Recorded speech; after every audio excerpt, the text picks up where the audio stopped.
Al-Iman TV, sarana penyubur keimanan. Bismillahirrahmanirrahim. Assalamualaikum warahmatullahi wabarakatuh. Alhamdulillahirabbil alamin. Wassalatu wassalamu ala asyrafil anbiya wa akramil mursalin, nabiyina Muhammadin wa ala alihi wa sahbihi ajma'in, amma ba'du. Ma'asyiral muslimin, pendengar Al-Iman TV dan pemirsa Al-Iman TV rahimakumullah, kita bersyukur kepada Allah Subhanahu wa taala atas segala nikmat yang Allah berikan kepada kita. Semoga Allah menambahkan nikmatnya dan semoga kita menjadi orang-orang yang bersyukur. Karena nikmat, apabila kita syukuri, nikmat tersebut akan langgang bahkan bertambah. Wa la in syakartum la azidannakum. Jika kalian bersyukur, aku akan tambah, kata Allah.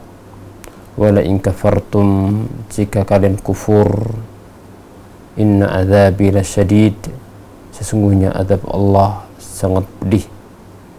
Dan di antara wajangan para ulama adalah fa inna ni'mata idza syukirat qarrat wa idza kufirat farrat.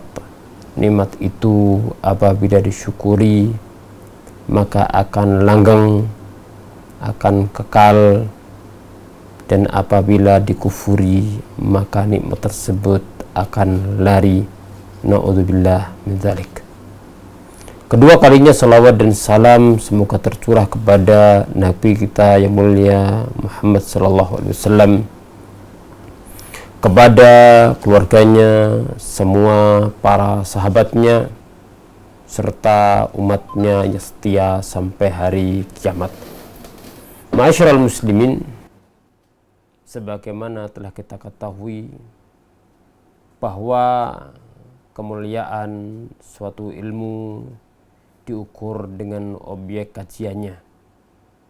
Maka tatkala tauhid membahas tentang hak Allah Subhanahu wa taala dan kewajiban para hamba kepada Allah, maka tauhid merupakan pembahasan yang paling agung dalam agama ini. Dan kita masih pada bab pertama, yaitu kewajiban bertauhid. Dan kita sampai pada al-mas'alatul khamisah, yaitu pembahasan penting atau faedah penting yang kelima. Qala al-mu'allifu rahimahullah anna risalata ammat kulla ummah. Bahwasanya risalah Islam, risalah Allah, ajaran Allah, agama Allah itu mencakup semua umat dari awal sampai akhir. Diambil dari mana faedah ini? Yaitu diambil dari firman Allah Subhanahu wa taala, wa laqad ba'atsna fi kulli ummatin rasulan an i'budullaha wajtanibut taghut. Dan sungguh kami utus pada tiap umat seorang rasul yang membawa misi sembahlah Allah dan jauhilah taghut, jauhilah sembahan selain Allah Subhanahu wa taala. Maka dari ayat ini kita memahami tatkala Allah Subhanahu wa taala mengutus bahwa pada tiap umat itu ada rasul, berarti ini memberikan faedah kepada kita dua hal. Yang pertama, bahwasanya risalah Allah itu mencakup setiap umat. Yang kedua, bahwa hujjah Allah telah tegak bagi para hambanya. Karena memang di antara misi datangnya para rasul adalah untuk menegakkan hujjah bagi manusia. Li'alla yakuna linnasi 'alallahi hujjatum ba'dar rusul. Agar tidak ada bagi manusia alasan kepada Allah setelah diutusnya para rasul. Setelah Allah mengutus para rasul. Yang paling mulia Rasul kita Muhammad sallallahu alaihi wasallam. Kemudian Allah turunkan kitab suci kepada para rasul. Kitab suci paling mulia adalah Al-Qur'anul Karim. Kemudian Rasul kita menjelaskan isi Al-Quran kepada umatnya, maka tegak hujah. Hujah telah tegak. Dan Islam ini mustamir, terus berkelanjutan. Maka ini sebagai hujah bagi manusia. Maka tidak ada alasan lagi bagi manusia untuk mengatakan tidak ada Rasul yang menjelaskan kepada kita. Telah tegak hujah Allah melewati para Rasul. Islam telah disampaikan. Maka manusia beriman atau tidak, mengikuti ajakan Rasul Allah atau tidak. Apabila mengikuti para Rasul, maka mereka menjadi orang-orang yang beruntung. Tapi apabila enggan untuk mengikuti ajakan para Rasul, maka dia akan menjadi orang yang merugi. Karena diutusnya Rasul itu sebagai ujian bagi manusia. Mengikuti atau tidak, taat atau tidak. Maka beruntunglah bagi para hamba Allah yang beriman dengan Rasul Allah dan mengikuti ajaran dan tuntunannya. Dan merugilah siapa saja yang tidak mau beriman dengan seruan Rasul Allah Subhanahu wa taala, dengan kerugian yang abadi sampai hari kiamat. Kemudian ma'asyiral muslimin rahimakumullah, faedah penting yang keenam dari bab ini adalah anna dinal anbiya'i wahidun. Anna dinal anbiya'i wahidun. Bahwasanya agama para nabi, agama para rasul itu hakikatnya adalah satu. Saya ulangi, bahwasanya agama para nabi dan rasul hakikatnya adalah satu. Apa agama mereka? Agama mereka adalah ngajak ibadah kepada Allah. Semua Rasul mengatakan ubudullah ma'alakum min ilahin ghairuh. Sembahlah Allah, tidak ada sesembahan selain Allah. Masing-masing Rasul mengatakan kepada kaumnya, ubudullah wastanibut taghut. Sembahlah Allah, jauhilah taghut, jauhilah segala yang diibadai selain Allah. Maka ini memberikan faedah kepada kita bahwasanya agama para nabi dan rasul adalah satu, mengajak ibadah kepada Allah. Tidak ada nabi atau rasul mengajak ibadah kepada selain Allah. Tidak ada nabi atau rasul ngajak ibadah kepada malaikat, enggak ada. Tidak ada nabi dan rasul yang mengajak ibadah kepada dirinya, tidak ada. Semua mengajak ibadah kepada Allah Subhanahu wa taala semata. Berarti semua agama mereka adalah tauhid, pemurnian ibadah kepada Allah. Semua ajaran para nabi dan rasul adalah Islam. Dalam artian al-istislamu lillah, pasrah kepada Allah. Bitauhid, dengan cara mentauhidkan Allah. Walinqiyadu lebih ta'ah, tunduk patuh kepada Allah. Wal bara'atu minasyirki wa ahli, berlepas diri dari perbuatan kesyirikan dan para pelakunya. Itu ajakan semua nabi dan rasul. mengajak ibadah kepada Allah dan melarang ibadah kepada selain Allah dengan aneka ragam ibadah, semua untuk Allah Subhanahu wa taala semata. Akan tetapi ma'asyiral muslimin, para pemirsa sekalian, syariat antara Rasul dengan Rasul ada perbedaan. Likullin ja'alna minkum syir'atan wa minhaja. Masing-masing itu memiliki syariat dan jalan. Tapi misi utamanya adalah ibadah kepada Allah semata, meninggalkan ibadah kepada selainnya satu. Tapi masalah syariat, tentang tata cara sholat, puasa, dan amal-amaliyah yang lainnya ada perbedaan. Sholatnya umat terdahulu berat, umat kita ringan, cuman 5 kali sehari semalam. Sehingga bisa disimpulkan semua ajaran para nabi dan rasul itu adalah ngajak ibadah kepada Allah. Semua itu hakikatnya adalah Islam. Berserah diri kepada Allah, taat kepada Allah, meninggalkan ibadah kepada selainnya. Al-Imam Ibnu Utsaimin menyebutkan di dalam syarah Thalatsatul Usul bahwasanya Islam itu memiliki 2 makna. Yang pertama adalah makna umum. Artinya semua ajaran para nabi dan rasul adalah Islam. Berserah diri kepada Allah, taat kepada Allah, memurnikan ibadah kepada Allah, meninggalkan ibadah kepada selain Allah. Itu Islam.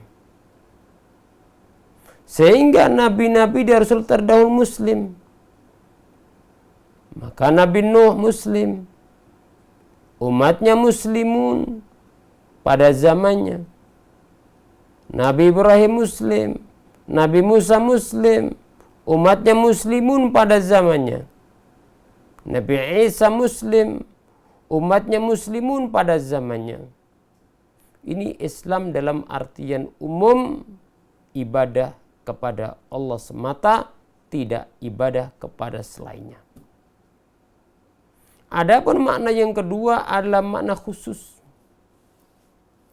Islam dalam artian nama agama, yaitu agama yang dibawa Nabiul Islam alaihi salatu wassalam, Nabi kita Muhammad sallallahu alaihi wasallam. Agama yang terakhir, yang dibawa Nabi terakhir. Inna ad-dina indallahil Islam. Sungguhnya agama yang benar di sisi Allah hanyalah Islam. Maka setelah diutusnya Nabi Muhammad sallallahu alaihi wasallam, maka tidak ada Islam kecuali Islam yang dibawa oleh Nabi Muhammad sallallahu alaihi wasallam. Itu satu-satunya hak yang sah yang Allah terima. Wa may yabtaghi ghairal Islam dina wa may yabtaghi ghairal Islam dina fala yuqbala min wa fil akhirati min khasirin. Barang siapa yang mencari agama selain Islam maka tidak terima. Tatkala tidak terima berarti lanjutan ayat, di akhirat dia akan menjadi orang-orang yang merugi. Dan dalam hadis riwayat Muslim, Nabi kita yang mulia sallallahu alaihi wasallam bersabda, "Ma min yahudiyyin wala nasraniyin sami'a billadzi ursiltu bihi wa lam yu'min illa kana min ashabin nar." Tidaklah ada Yahudi atau Nasrani yang mendengar bahwa aku telah diutus oleh Allah kemudian tidak beriman, kecuali akan menjadi penghuni neraka. Ma'asyiral muslimin rahimani wa rahimakumullah. Kemudian faedah penting yang ketujuh, al-mas'alatul kabirah, pembahasan agung, faedah agung, penting ini. Apa itu? Anna ibadatullah la tahsulu illa bil kufri bit-taghut. Bahwasanya ibadah kepada Allah tidak akan terrealisasi, tidak akan terjadi, tidak akan sah kecuali dengan meninggalkan taghut. Artinya meninggalkan kesyirikan, meninggalkan ibadah kepada selain Allah. Dan ini makna firman Allah, "Faman yakfur bit-taghuti wa yu'min billahi faqad istamsaka bil urwatil wuthqa." Maka barang siapa yang kufur dengan taghut, nanti akan kita tahu arti taghut. Maka barang siapa yang kufur dengan taghut dan dia beriman kepada Allah, maka sungguh dia telah berpegang teguh dengan tali yang kuat. Dengan tali ikatan yang kuat, yaitu dengan kalimat la ilaha illallah. Berarti kapan seorang dikatakan berpegang teguh dengan al-urwatul wuthqa, dengan tauhid, dengan Islam, dengan kalimat la ilaha illallah? Syaratnya adalah faman yakfur bit-taghut, kufur dengan taghut wa yu'min billah. Maka tidak hanya iman kepada Allah, tapi harus disertai dengan kufur kepada taghut, meninggalkan kesyirikan kepada Allah Subhanahu wa taala. Sebagaimana ketika kita mau salat tidak akan sah kecuali dengan thaharah, maka begitu pula dalam ibadah kepada Allah, dalam menjalankan Islam tidak akan diterima kecuali dengan dasar tauhid. Dan sebagaimana thaharah itu akan hapus dengan adanya pembatal-pembatal thaharah, maka begitu pula keislaman kita, amal soleh kita akan hilang dengan perbuatan syirik kepada Allah Subhanahu wa taala. Dan Allah ingatkan kepada Rasulnya sallallahu alaihi wasallam, tentunya kepada umatnya semua, la in asyrakta la yahbatanna amaluka. Jika kamu berbuat syirik, amalanmu akan hapus. Wala takunanna minal khasirin, dan engkau akan menjadi orang-orang yang merugi. Bagaimana tidak merugi? Kalau beramal capek, ternyata amalnya hapus, sia-sia. Karenanya perkara yang paling ditakuti oleh para rasul, oleh para nabi, oleh orang-orang saleh adalah perbuatan syirik kepada Allah Subhanahu wa taala. Ma'asyiral muslimin rahimakumullah. Kemudian atsaminatu, faedah penting yang ke-8. Anna taghuta amun fi kulli ma'ubida min dunillah. Bahwasanya mana taghut itu mencakup segala yang diibadahi dari selain Allah Subhanahu wa taala. Tatkala Allah memerintahkan ibadah murni kepadanya, dan Allah memerintahkan kita menjauhi perbuatan taghut, perbuatan kesyirikan, berarti ini memberikan faedah bahwa taghut itu sifatnya umum, mencakup segala yang diibadahi selain Allah Subhanahu wa taala. Apabila yang diibadahi selain Allah Subhanahu wa taala itu ridha, maka yang diibadahi selain Allah dia adalah taghut. Tapi apabila ada manusia ibadah kepada selain Allah, tapi yang diibadahi tidak ridha, seperti adanya ibadah kepada para nabi, para rasul, mereka gak ridha, maka para nabi dan rasul mereka bukan taghut, tapi celaan kembali kepada orang yang melakukan. Ma'asyiral muslimin rahimakumullah. Kalau disimpulkan makna taghut itu ada dua makna. Yang pertama adalah makna khusus. Apabila disebutkan kata taghut artinya adalah syaitan atau iblis. Ini makna secara khusus. Karena hakikat ibadah kepada Allah itu adalah ibadah kepada setan. Ada orang nyembah pohon, hakikatnya dia itu nyembah setan, ada setannya di situ. Ada orang nyembah gunung, hakikatnya nyembah setan, di situ ada setannya. Ada orang nyembah kepada keris, diagungkan, di situ ada setannya yang diagungkan. Ada yang nyembah laut, maka di situ ada setan yang mengajak manusia menyembah kepadanya. Adapun makna taghut secara umum adalah seperti disebutkan oleh Imam Ibnu Qayyim rahimahullahu taala, kullu ma tajawaza bihil abdu haddah min ma'budin au matbu'in au muta'. Segala yang mengandung unsur melampaui batas. Peribadatan kepada selain Allah itu adalah melampaui batas. Mengikuti manusia dalam perkara yang melanggar aturan Allah secara jelas itu adalah perbuatan melampaui batas. Ketaatan kepada kemaksiatan itu adalah termasuk perbuatan melampaui batas. Al-Imam Ibnu Qayyim mengatakan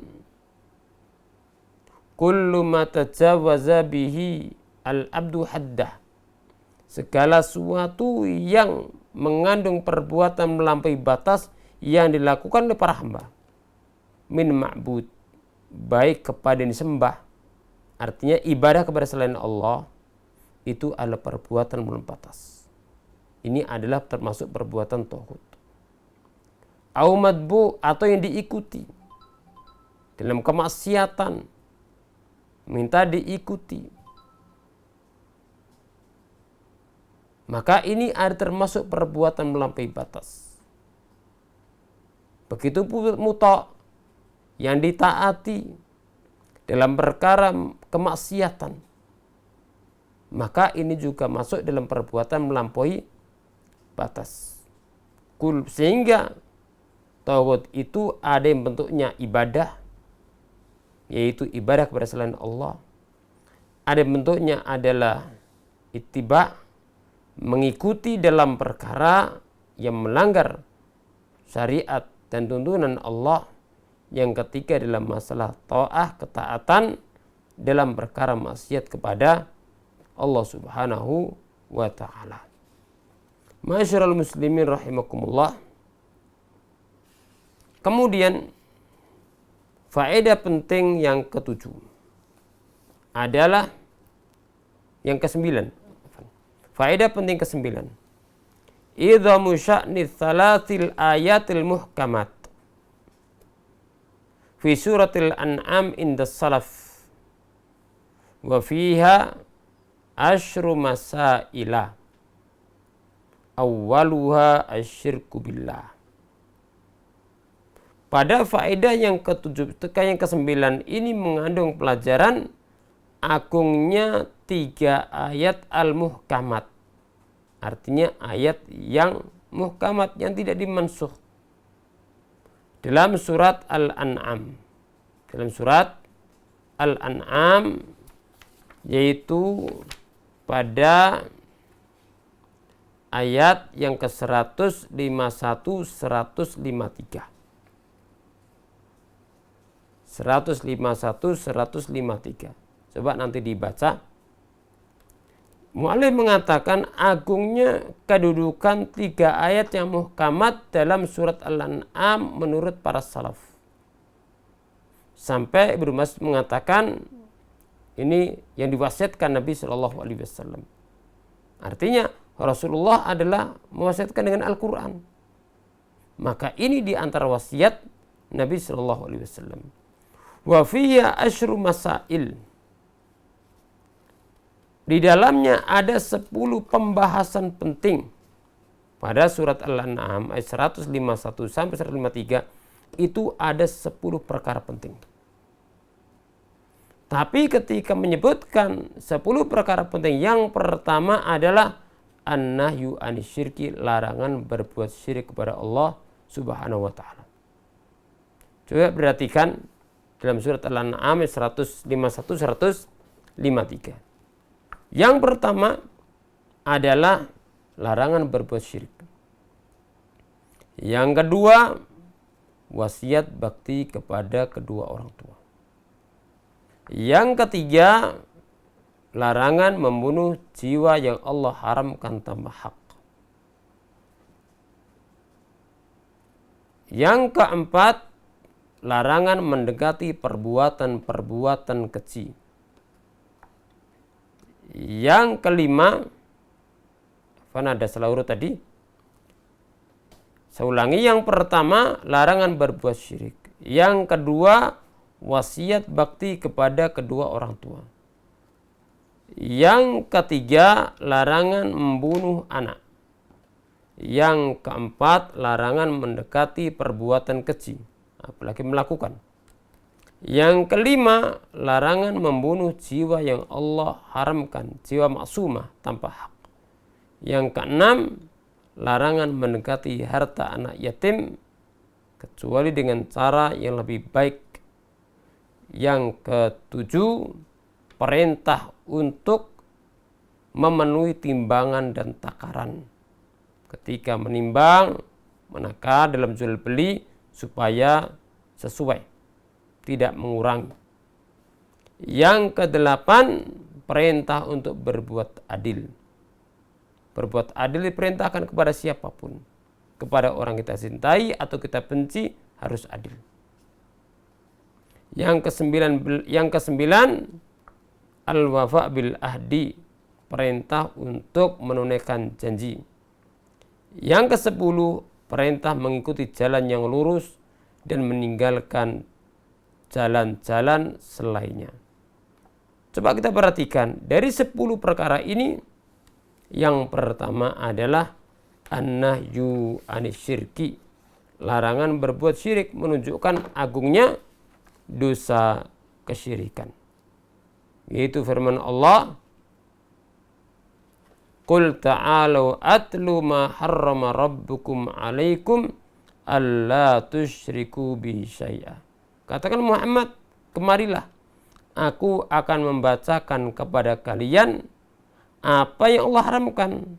Pertama kali, jangan sekali-kali kalian berbuat syirik, menyekutukan Allah dengan suatu apapun. Sehingga seorang muslim punya tugas agung mempelajari konsep tauhid dan punya tugas agung untuk mempelajari konsep kesyirikan dalam Islam sebagaimana yang Allah kehendaki dan Rasulnya Shallallahu Alaihi Wasallam jelaskan, sehingga kita selamat dari dosa paling agung, yaitu kesyirikan yang Allah firmankan, inna syirka la zulmun azim. Sesungguhnya kesyirikan adalah sungguh kezaliman yang sangat agung. Dan pembahasan berikutnya insya Allah kita akan melewati pembahasan-pembahasan tentang tauhid, tentang akidah, dan mencakup pula perkara-perkara yang dimasukkan dalam kamus kesyirikan oleh al-Islam. Aqulu qouli hadza wa jazakumullahu khairan wa sallallahu wasallama wa baraka ala nabiyyina Muhammadin wa ala alihi wa sahbihi ajma'in wa akhiru da'wana alhamdulillahi rabbil alamin. Dukung channel kami dengan like, subscribe, dan aktifkan notifikasi agar kamu tidak ketinggalan video-video menarik lainnya.